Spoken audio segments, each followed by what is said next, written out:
নমস্কার বন্ধুরা, welcome to বাবলির রান্নাবান্না। আজকের রেসিপি সয়াবিনের পরোটা। তার জন্য এখানে নিয়েছি 1 কাপ ময়দা, তার মধ্যে দিয়ে দিলাম স্বাদ মতো নুন আর দিলাম সাদা তেল। এবার ভালো করে হাত দিয়ে ময়ামটাকে এভাবে মেখে নিতে হবে। পরোটার মধ্যে ময়ামটা দিলে খুব সুন্দর পরোটাটা খাস্তা হবে, খেতেও ভালো লাগবে। আমি হাত দিয়ে এভাবে মুঠো করে দেখে নিলাম ময়ামটা ভালো হয়েছে নাকি। এখন দেখো, অল্প অল্প করে জল দিয়ে ময়দাটাকে মেখে নেব। খুব বেশি করে জল একেবারে দেব না, অল্প অল্প করে জল দিয়ে ময়দাটাকে একটু মেখে নিই। মাখা হয়ে গেলে এখন আমি 15 মিনিটের মতো ঢাকা দিয়ে রেস্টে রেখে দেব। রেস্টে রেখে দিলে পরোটাটা খুব ভালো হয়। অন্যদিকে গ্যাসের চুলায় বসিয়ে দিয়েছি আমি জলটা গরম হয়ে গেলে এর মধ্যে দিয়ে দিচ্ছি সয়াবিনটাকে একটু সেদ্ধ করে নেব। সয়াবিন সেদ্ধ করে আমি এদিকে জলটাকে ভালো করে ঝরিয়ে রেখে নিয়েছি। অন্যদিকে গ্যাসের চুলায় বসিয়ে দিয়েছি সর্ষের তেলটা একটু গরম করে নিয়ে এবার দিয়ে দিচ্ছি এর মধ্যে পেঁয়াজ। এখানে 2টো পেঁয়াজ কুচিয়ে নিয়েছি।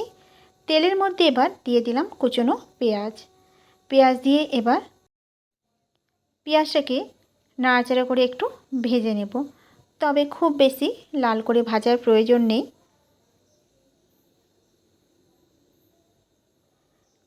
এই পরোটাটা খেতে ভীষণই ভালো হয় আর একটা হেলদি রেসিপি, যেহেতু সয়াবিনটা ব্যবহার করেছি। এরপর দেখো, অন্যদিকে সয়াবিনটাকে আমি এভাবেই মিক্সিতে করে একটু ঘুরিয়ে নিয়েছি, তবে খুব বেশি মিহি করিনি, একটু দানা দানা আছে। অন্যদিকে পেঁয়াজটা দেখো হালকা করে একটু ভাজা হয়ে গেছে। এবার এর মধ্যে দিয়ে দেব কুচনো টমেটোটাকেও খুব মিহি করে কুচিয়ে নিয়েছি। পেঁয়াজের সাথে টমেটোটা কিছুক্ষণ আমি এভাবে নাড়াচাড়া করে নেব। তারপরে এখানে দিয়ে দেব মশলা, 1/2 চামচের মতো জিরের গুঁড়ো, লঙ্কার গুঁড়ো আর দিলাম হলুদের গুঁড়ো আর দিয়েছি স্বাদ মতো নুন। এবার মশলাটাকে খুব ভালো করে মিশিয়ে নিতে হবে। তারপরে এর মধ্যে দিয়ে দেব সামান্য একটু জল দিয়ে নিয়ে মশলাটাকে ভালো করে কষিয়ে নেব। মশলা যাতে না পুড়ে যায় তাই এখানে আমি একটু জল দিয়ে দিলাম। এবার নাড়াচাড়া করে কিছু সময় ধরে মশলাটাকে আমি একটু কষিয়ে নিয়েছি। মশলা থেকে দেখো তেল ছেড়ে এসছে। এবার এর মধ্যে দিয়ে দেব আগের থেকে যে সয়াবিনগুলো আমি কিমা করে রেখেছিলাম, সেই সয়াবিনটা দিয়ে আবারও ভালো করে এভাবে মিশিয়ে নিতে হবে। এখানে চাইলে তোমরা আদা রসুন বাটাও দিতে পারো। এবার ভালো করে নাড়াচাড়া করে মিশিয়ে নিয়ে এখন আমি এর মধ্যে দিয়ে দেব ম্যাগি মশলাটা দিলে যে কোনো রান্নার স্বাদটা কিন্তু ভীষণই সুন্দর হয়। ম্যাগি মশলাটা দিয়ে একটু নাড়াচাড়া করে ভালো করে সয়াবিনটাকে আবারও একটু মিশিয়ে নিচ্ছি।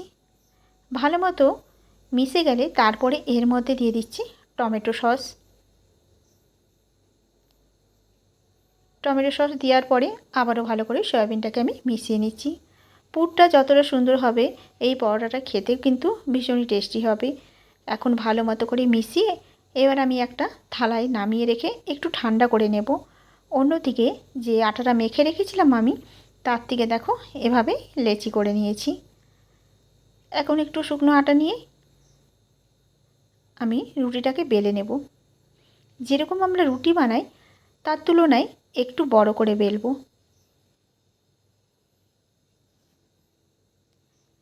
ভালো করে আমি পাতলা করে বেলে নিয়েছি। এবার আগে থেকে বানিয়ে রাখা পুর এইভাবে মধ্যেখানটাতে দিয়ে দেব।